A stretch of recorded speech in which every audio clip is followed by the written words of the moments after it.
Hello everyone, in tonight's video I'm going to show you a technique of how to make a fly, pretty buggy one, in just one run. Like you just wrap it and that's it, you don't bother too much, and how to make it like very consistent, and how to make it durable, and that's it. It's a very simple one. I always think about fly fishing, fly tying obviously, and today was no different, and it just came to me. I never did it before, well, not like this, and I think this way can improve, at least for beginners obviously, it can improve their consistency, which is very important for tying better flies, I think. So without any further ado, let's go into materials. First of all, we need thread, and it's nano silk 12/0. It can lay flat, and more importantly it can split. Then we need a cat. Say hello. Oh, I'm joking, we don't need a cat unless you need a yellow dubbing and your cat is yellow. Then we need a piece of like beeswax to wax the thread, so the thread doesn't slip, but that's just optional. And I think cat pushed it down, yeah, sorry. So well, you don't need a cat actually, it's going to make your tying miserable sometimes, but it's cute. So apart from the thread, we need some dubbing. In my case it's going to be a nice, very fine dubbing, and I think I didn't label it, so it's a mole in some brownish color, I think, and it's some UV purple inside.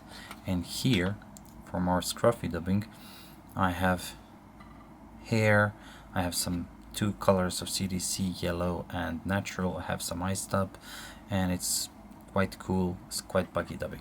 So I'm just gonna start, and I'm gonna run the thread all over the hook. At this moment you can add ribs if you want them, and you can add tails if you want them. And I found this rather interesting feather, peacock feather. You can see that the peacock shining here, but it's super cool for tails. I'll just use like maybe 3 barbs of it. I'm gonna measure, and I want it like this. It's already twisted, the thread, so it's gonna jump into my hand. No, it won't, so it's not twisted enough. Okay, now it's going to jump, as you can see, so I can make 1 revolution around the shank and then pull up, and then do the same, pull up, do the same, pull up, so I don't rotate the tail. Or you can forget about thread control, you can just compensate by pulling towards you the tail.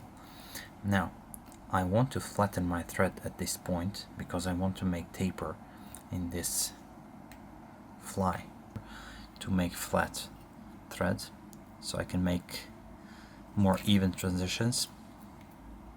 Now it's not about bulk, it's about making everything more smooth. So I'm making the taper over here.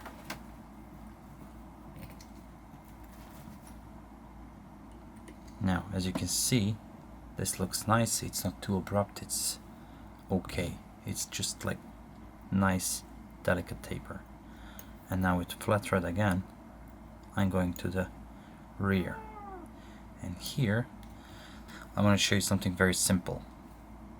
At this point, you want to mark your thorax, like where you want to end your abdomen, and where you want to begin your thorax. So this is going to be somewhere around here, and this is going to be long abdomen, short thorax. Now I want to go with my thread in, well, I can say like touching turns, almost touching turns. I'm going and going and going, and with white thread it's quite difficult to see if you're doing the right job, but like when you reach and when you see that you crossed the black dot, you just cross it again with the marker, and then you can see that you left a little mark over here. Now I'm gonna emphasize this mark, and this marker is not so good, so I'll take Sharpie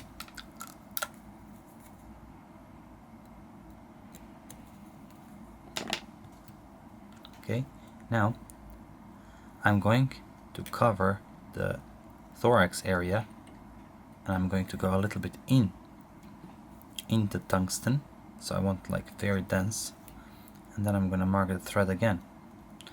And now I will show you something that is going to make your life easier, at least if you're a beginner.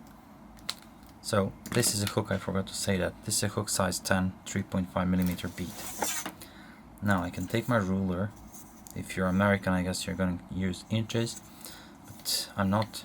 So I'm going to use centimeters, and I'm going to just measure and see that it's 2.5 centimeters of distance between two dots over here. And when I unwind all the winds until I reach the tail, I'm gonna see what is the distance, so I can write it down if I want, and next time I'm tying something like this in size 10, I can just say, oh, okay, let's see those notes, and say that it is 6 centimeters from here to here.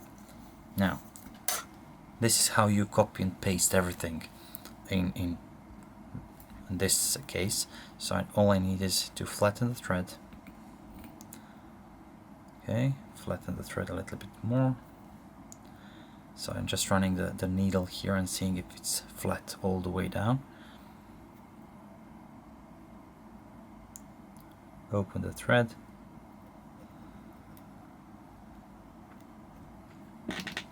Now I'll wet my fingers because it's easier to dub if your hands are dry. Now look at this one. This is very nice and neat trick. If you need, oops, running, okay. If you need your dubbing here, just dub it here because it's more convenient, more low. So firmly dub it in very a thin noodle, and then as you advance down, you overlap the previous dubbing part, overlap it slightly and make it slightly thicker if you want to emphasize this taper even more. But if you don't want, you just make level noodle, like level thickness.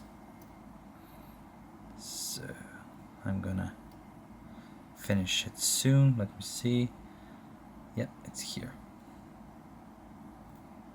But because I remember, I almost erased this marker. I don't know how. Yeah, it's like a little bit less than 6. So I need one little pinch more. Obviously, you don't need to mark anything once you know those distances. You can just use your ruler. I mean, for me it's convenient because it's always on my desk. And now I want more scruffy area for the thorax, so I'm just gonna make a very, very light, just light dubbing. I'm not twisting it hard. I'm just like, I want it around the thread, but not tight dubbing noodle. It's going to be like very loose, and this all looks like a big mess right now. But now I'm just releasing and putting those two legs together, and then twisting the bobbin holder like so. And then when I put it down and I go up with my fingers up the thread, as you can see, it's even spinning this even more. Now, if you're using dubbing twister, it's going to cord this thread much more, and in this case you probably need to extend this dubbing noodle slightly to compensate. So when you twist the thread around each other, it makes it shorter. So you want to compensate for that, so you make those distances that you measured, you make it longer. So I'm just gonna spin this even more, and then Velcro. I want to make this scruffier and to remove the excess fibers. So now I'll just go and cover the body. If you didn't overlap when you were going with bare thread, don't overlap it now, because you're gonna run out of your dubbing sooner than you want. So go in touching turns of dubbing, not touching turns of thread, because that's what you want. And now I'm almost reaching the dot. Now that's it. I reached the dot. Now I can pull those legs out of the way.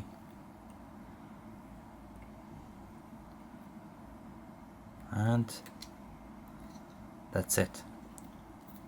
I got myself a nice buggy looking. Now I'm just gonna untwist everything and make a whip finish knot.